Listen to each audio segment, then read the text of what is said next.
Hi everyone, welcome to this month's group. I think it's been about 10 days, maybe 2 weeks, I don't know this time, but there is no such thing as time.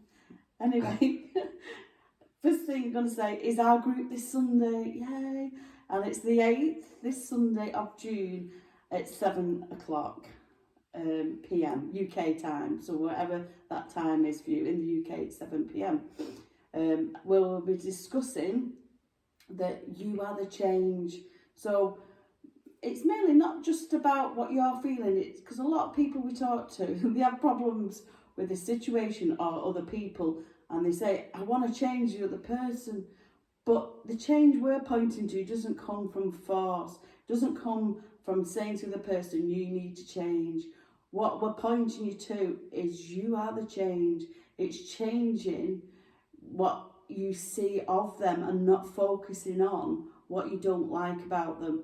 You're focusing on another reality kind of what you see them being lovely and nice and easy and calm and stress-free. And if they're ill and you want to change that, you see them not as an ill, weak person, but as what they are, what we all are. This is what we're pointing you to. So I'll not discuss any further. That's what we're going to talk about in Sunday's group. Plus, as you know, if you've joined us before, we do mini little one-to-ones. If anyone thinks they're struggling, which is an illusion, we'll do a mini one-to-one with everyone there. It's a private group, so this won't go out to anyone else, only the people who have joined up. We send recordings. In case you can't make it, we will send a recording to you if you join us, if you sign up to join for this month. And also we'll be discussing Mark's upcoming. Take a breath. No, not shut up yet. Well, that's because Mark's been finishing off his book. So in between doing our one-to-ones and everything, Mark's been in his book, typing away. And it's nearly finished. It should be finished this month. Well, yeah. So anyone who's joined our groups or who has had a one-to-one with us will be in to get into a prize draw to win the first copies.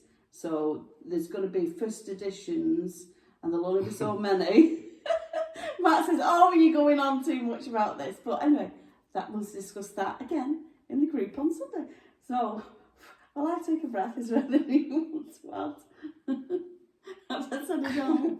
So the book for me has been like an unfolding, and just when things just come, I've been writing it down. So it's been just like a flow, and sometimes when you get in that flow, you can't stop. At 2 o'clock in the morning. Yeah, but because sometimes something just comes to you like in the middle of the night, and then I've just gotta get up and write it down, because I have a belief that I'll forget it, which isn't the truth, because everything in this book is just a remembrance. We're all remembering what's already created. So that's why I call it Remembering the Infinite, because it's all here right now, and we all know it, because we all are it.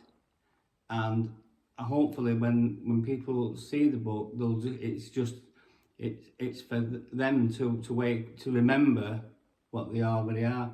So I've tried to put, there's a resonance. It's not really about the words, although you have to write a book. That's what you should do. Just do a book with nothing in it. But it's the resonance, the meaning behind the book. Yeah, what we're pointing to. Yeah, what you're pointing to. Yeah, so it's not really about the words, it's what's behind the words, and I hope that will come through once it's finished. Yeah, well, what I've read, that is coming through.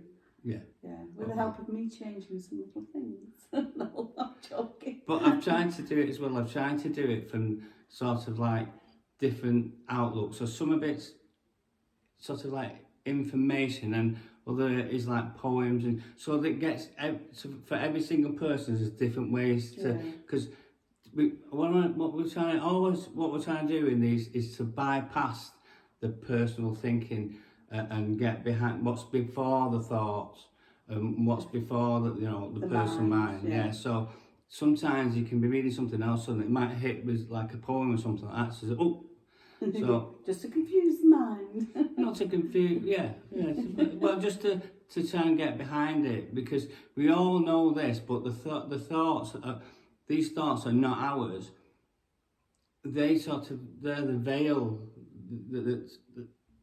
that needs, once you pierce the veil, and there's a few techniques in there that I've done that hopefully that people can read it along, and as if they're doing it, asking the questions and the answers themselves, or ask the questions and the answers will come to them, and that will just, something will click, something in the mind will just, oh, I don't understand that. Because when the mind doesn't understand it, that's what you're going for. Because it's not what we're talking about in all these videos and pointing to is the mind wants to understand, but it's not that. It's, you can't get this with the mind, it's before the mind. So the intellect wants to put things in boxes, and it wants to label things and compare. It's like a echo. It's an echo of you and me. It's well one echo. I'm you, so yeah, it's just one echo. Yeah, so you've lost me thread now. I don't know what to say. Let's go. It's not gone. It's not gone. That's just the mind saying it's gone. Yeah. It's not the truth. So we're bypassing the mind. So yeah, so it's just the intellect wants to put things in boxes. It wants to measure. It wants to compare. It wants to judge. But that's just the program that's running. It's not who we really are. We're the awareness that's just seeing all that play out. And once you see that the thoughts, the mind, the measuring, the comparing, the judging, that's not who we are. We're the awareness of all that.